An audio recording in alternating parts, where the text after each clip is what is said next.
Hello. Today we are going to present transformer-based remaining useful life prediction for PHM 2025, which is presented by Team 3, Monif Hassan, Aladin Ahmed, and Sanjid Ahmed.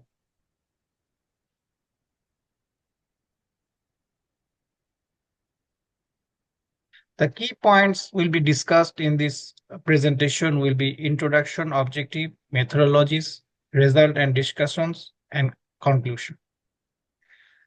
So in this study represents the engine health using real flight sensor data focused on three shop visits event, water wash, HPC stall and surge and distress.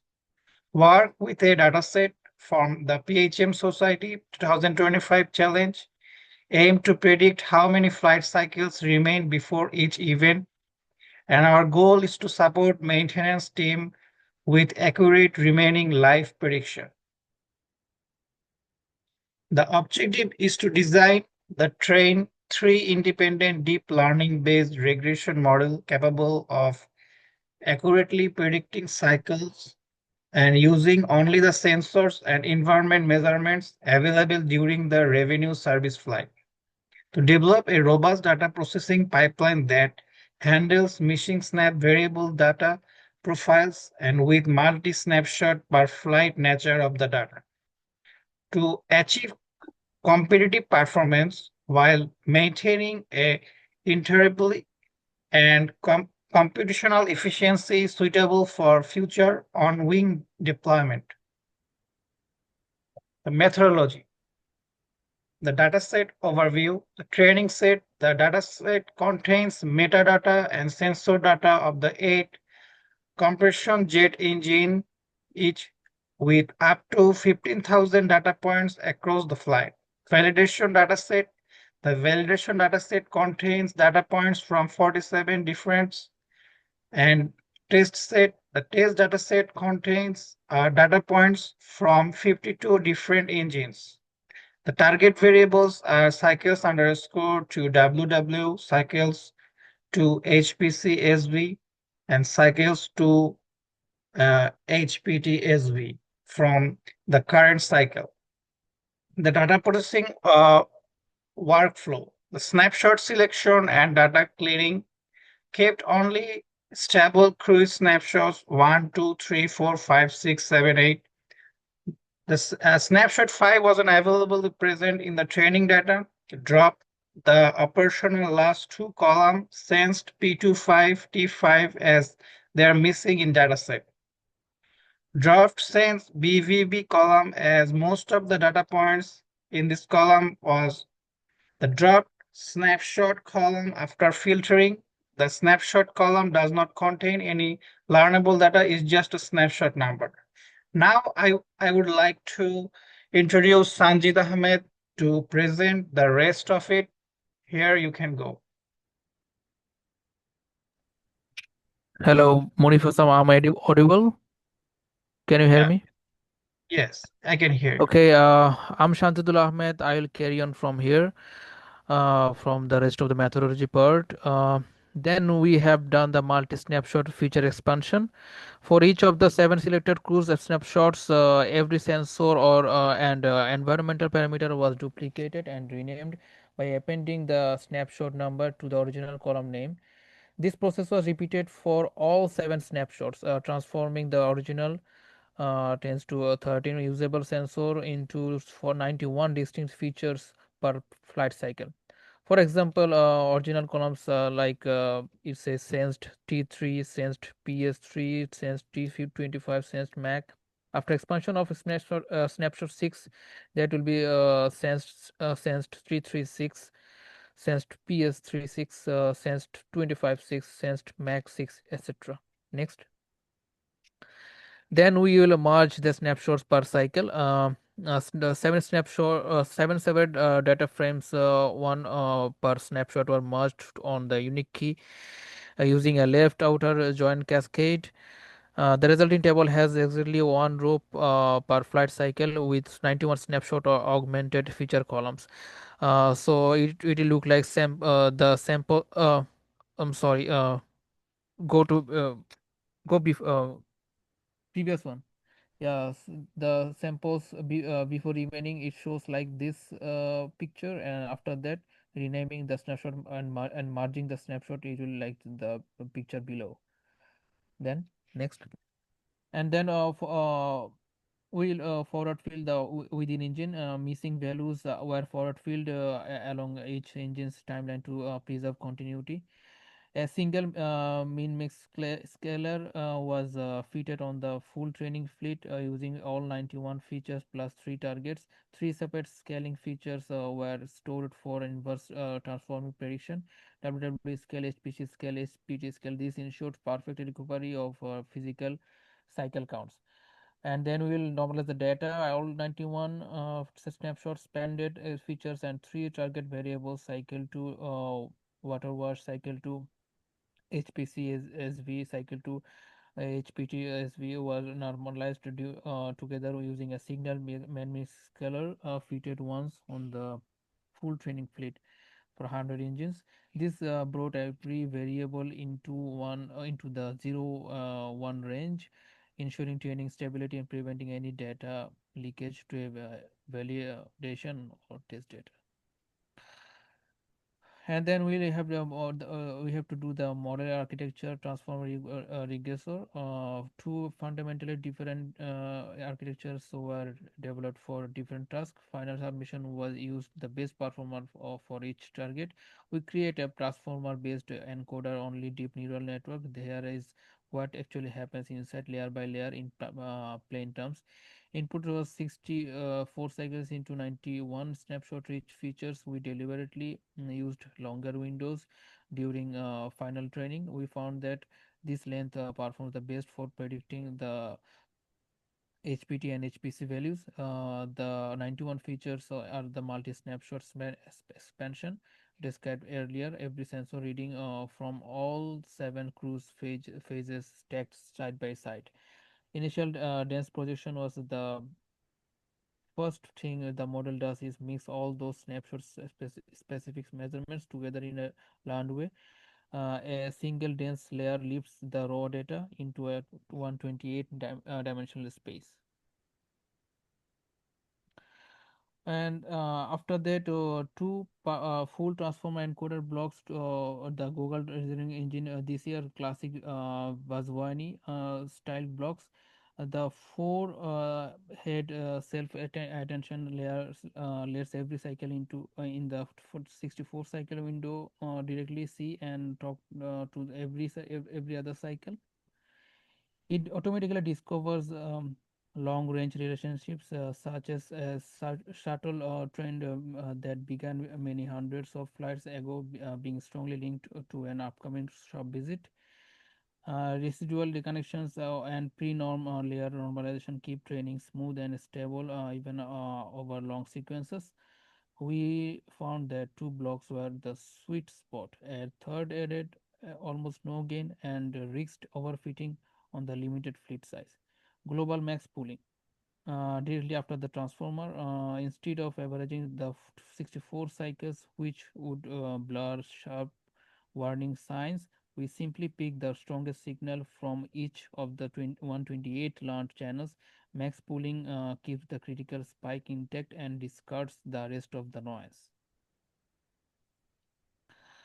And the two convolutional dimensional refinement layers right after the transformer, we pass the attention enriched features through two lightweight convolutional one dimensional layers: 64 filters, kernel size 8, 10-inch activation, same padding.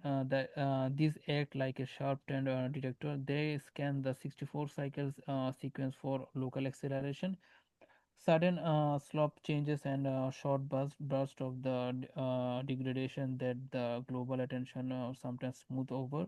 The white kernel 8 cycles gives them just enough context to spot emerging warning patterns without adding much complexity. Together, they give the final prediction an extra boost in sensitivity exactly where it matters most. Then light regression head, a teeny final head, just two small dense layers, 128 to 61, 64 to 1. These uh, ReLU and light dropout followed by plain linear output. The head is intentionally a lightweight. By the point of the transformer has already done the hard of a work of finding the patterns. So all that's left is a clean, stable conversion into a single remaining life number. Why transformer excels for HPC and HPT? A long range dependence HPC and HPT deterioration is gradual and spans thousands of cycles. Self attention directly relates current measurements to events that occur 500 to 1000 cycles ago. Multi snapshot feature interactions 91 features contain highly correlated groups like T36, PS36 to P256. Attention automatically discovers which snapshot and feature combinations are most predictive. Robust to irregular sampling and missing data handled in pre-processing.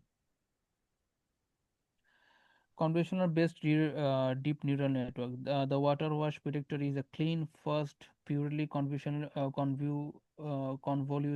network, just 200k parameters that proved to be the best choice for the shorter horizon fouling dominated event. Steps are discussed below. Input was 16 cycles 91 snapshot, rich features, shorter window than HPC HPT because wash events are more local in time. 8 stacked convolutional one dimensional layers with increasing than decreasing channel counts. Starts with 32 filters, quickly ramps up to 64 filters for 6 layers, gently tapers back to 32 filters. All layers use ReLU activation and default steroids is equal to 1, pairing is equal to same. These layers act like a multi-scale trend microscope. Each layers catch small local shifts in compressor efficiency and fuel flow, while the deeper 64 filter layers combine those clues into stronger fouling signatures that span tens or hundreds of cycles. Why DCSNN was chosen for water wash? Water wash events are triggered by compressor fouling, which builds up quickly and steadily over the last few hundred flights. Unlike the ultra slow creep and you see before a turbine and compressor distress shop visit, the fouling pattern is much more local in time and follows a smoother, more predictable curve. Convolutional networks are perfect for this kind of job. They naturally look for shapes and accelerations in the recent story. Things like the delta between early and late cruise temperatures has been widening with faster flight, and fuel flow has started climbing more steeply in the last 50 cycles. These are exactly the telltale signs that a wash is needed soon. From this part, my other another teammate Aladdin Ahmed will continue. Uh, what we did actually, we trained the transform model to predict cycle to HPC value. So actually, we trained the transformer model, and uh, then we get the training data to predict the cycle to HPC value. And here is a graph that shows actually what the success that we get. As we can see from the graph that the model successfully reduced the loss over epochs. That was something we expected and we got the result. Let's move on the next slide. Yeah.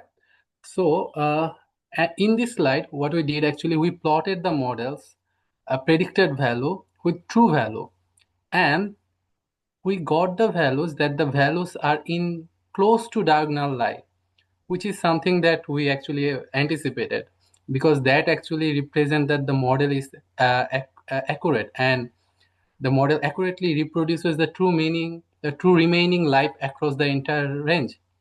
Let's move on the next slide.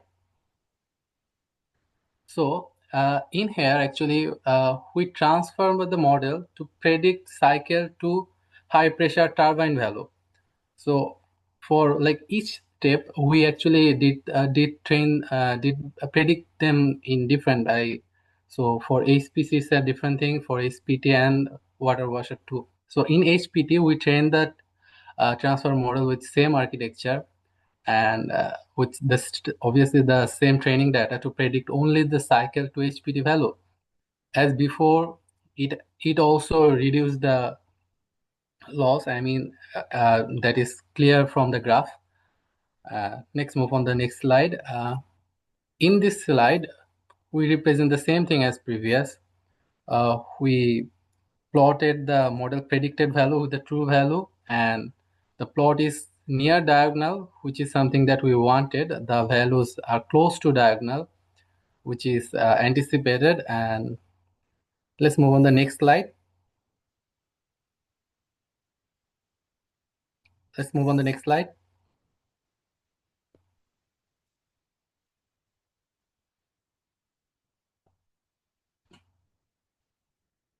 So let's move on the previous slide. Yep. So for water wash, we did the same thing, and in here the training graph shows the same result, and in here actually the loss was the validation loss was noticeable from approaches. And let's move on the next slide. Yep. For this and for this data, actually, we can see after plotting the the predicted value and true value kind of like scattered a little bit, which is not completely accurate, but it also we can also see that those values are close to diagonal, which is actually kind of okay to deal with.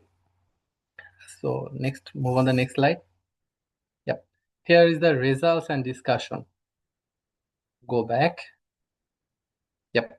So in here we actually put it the values that are in here: the training loss, the validation loss, the training RMSE, validation RMSE, training R square, validation R square.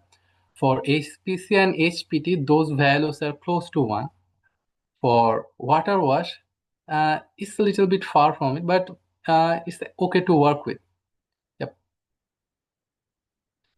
And here's the result and discussions. Actually, what we did loss, we calculate the loss using time-weighted error as the problem stated. And all models kind of achieved excellent fit. Yep. Next, move on the next slide.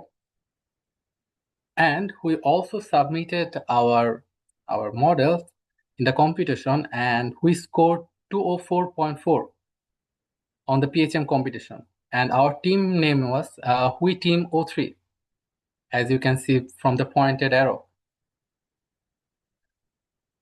So in conclusion, the project successfully developed a high-performing prognostic solution for 3 distinct engine shop visit triggers using real commercial data. So we did it. On the next slide. Thank you. Thank you, everyone.